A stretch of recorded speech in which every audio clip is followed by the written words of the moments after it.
Hey, this is Matt once again. Welcome back to another video. It's another paid request, this time for Phil. Thank you so much for that, and for those interested in requesting any type of videos, topics, reactions, commentaries, what have you.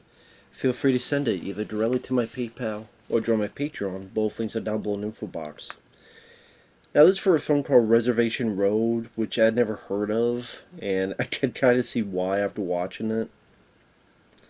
Now, it stars Joaquin Phoenix, who we're going to be in Joker, among many other movies.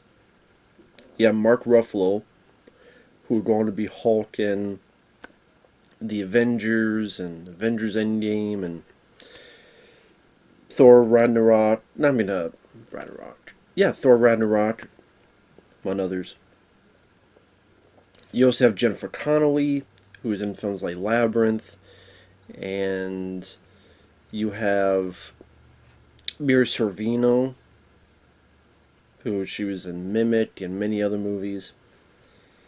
The thing, this plays off as kind of a bland, dull Lifetime Channel movie.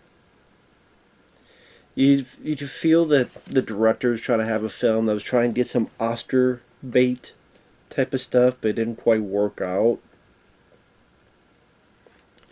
Because the gist of the story is Mark Ruffalo and his son are at a Red Sox game.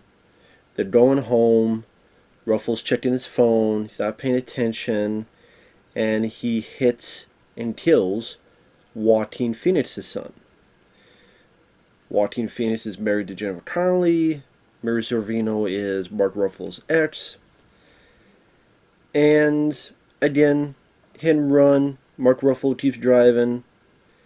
And the movie is Joaquin Phoenix trying to find out who killed his son. The police can't do anything because they can't find much info on it. Mark Ruffalo is guilty. He'll cry over here, he'll cry over there, he'll cry over there, he'll cry over here.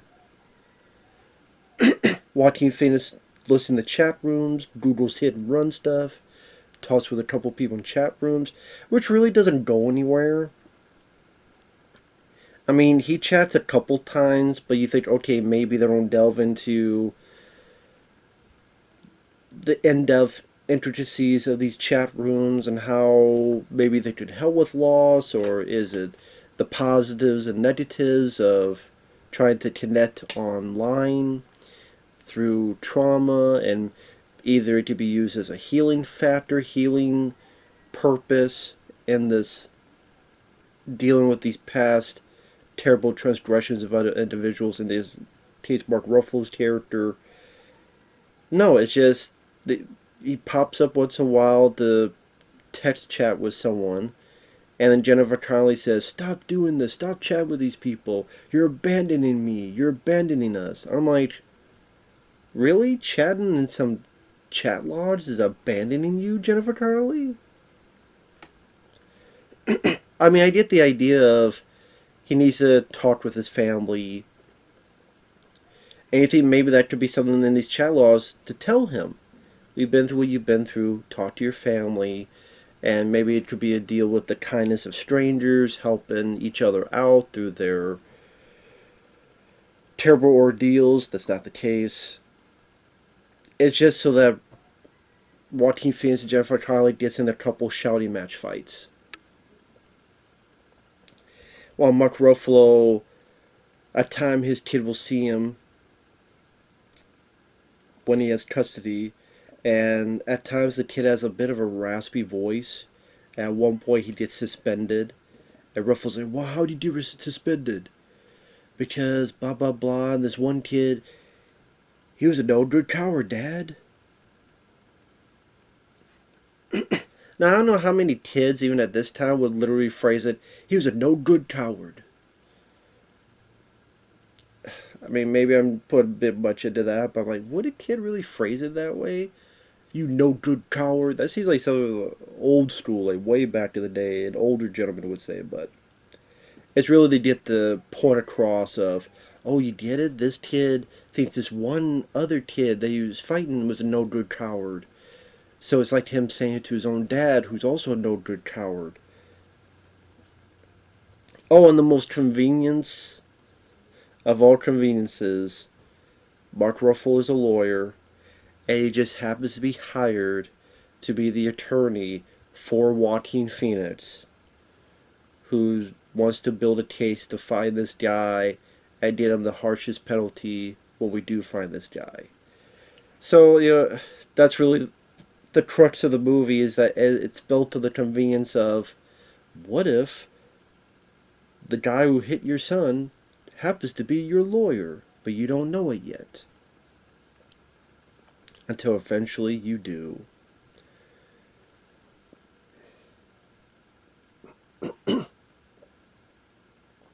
Here's the thing, I don't think the acting was that bad. I think if you do watch the film, if you're ever intrigued in watching the film, it's to see the performances.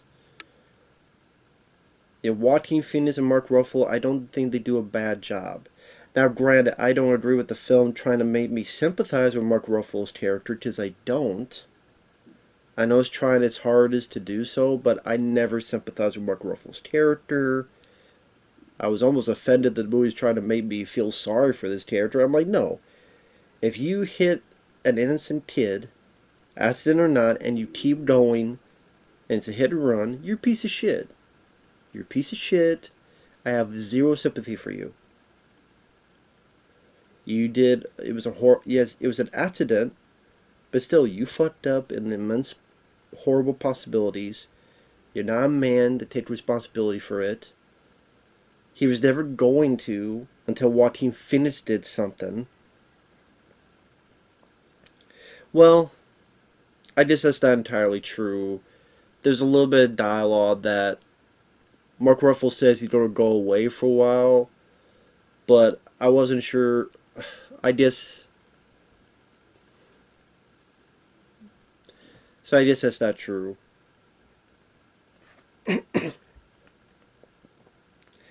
To spoilers. There's a point where Joaquin Phoenix and Jennifer Connelly, they're arguing a bit. Then they go to their daughter's recital of ballet. And there he turns and there's Mark Ruffalo with his kid, and Mark Ruffalo's wearing the same Red Sox baseball cap. And he notices, because he knew for a fleeting second he heard something, which is this guy saying his name, and he saw a baseball cap, which was the Red Sox baseball cap, and he puts two and two together. He goes online to find some, I don't know if it was a Craigslist or something, to go find and buy a gun. Whether leads to another, gets Mark Ruffalo, takes him out, ready to shoot him. Mark Ruffalo cries. Joaquin Phoenix stumbles. Mark Ruffalo takes the gun, puts the gun to his head, and says, "I wish it was me instead of your kid." He cries a lot. Joaquin Phoenix stares, turns around, leaves. Mark Ruffalo puts the gun down, throws it away. He cries. Joaquin Phoenix cries, hugs his wife. And you find out that Mark Ruffalo put a confession to, filmed it, and his kid sees it. Now, I don't know if that means he actually will go ahead and turn himself in, or did he just make that confession for his son? I'm trying to remember the details. I'm sure the movie said it, but I don't remember, because at this point I'm like, this ending just comes off rather lackluster. Maybe some people feel it comes off more realistic or more this and that, but it just comes off as really lackluster of a finale up in, for the length of this film's running time. And I just felt kind of the aspect of that's it, like that's really all it built up to. It didn't really feel like it went up another gear in terms of tension or suspense, or there's really no thrills of any sort. Acting like Mira Sorvino, anybody could play that role. So I thought she was rather wasted in the role. Like I said, Phoenix and Ruffalo were not bad in it. But other than that, it just...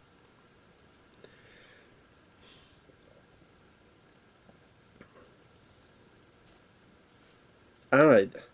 It's trying to be this dissertation on grief and loss, but it just comes off as a bit... I don't know if I want to say melodramatic or just, like I said, Lifetime Channel type. Lifetime Channel movie. Like I said, it dealt with this chat log stuff, and that did really do a whole lot of nowhere. And I really don't even know what else to say. It just didn't grab me. It didn't keep me interested. It just got kind of boring. Got kind of dull after a while. Just,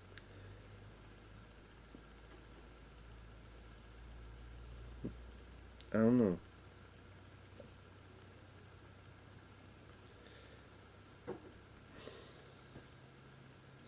And again, that huge convenience that, one happens to be the other's lawyer. What a small world, huh? So like I said, I don't really know what else to say. I know it's not much of a review because I just see why the critics tore this apart. I really can. Some would say maudlin, some would say over dramatic or over melodramatic or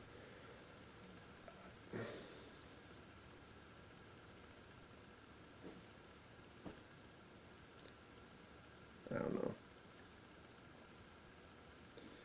Of course, it is from the director of Swim Fan, so maybe this wasn't the best director to get for this heavy material. Maybe. I don't know. I didn't think it was that interesting. I didn't think it was that, again, involving, and I didn't really have a lot. Like I said, and it trying to give me sympathy for Mark Ruffalo's character just kind of fell on deaf ears. So I really did not find his character that likable. Again, whether it be his coward nature, which is the purpose of it, or sometimes in the way he spoke to his son at times, and you do get to see the tears cry a lot, which to be honest got tiring after a while. It's like, is this only gear this movie has? Cry mode? To be or not to be McQuire from Spider-Man films. The yeah. So with that said, thanks for watching. Take care. We'll see you later. Bye bye.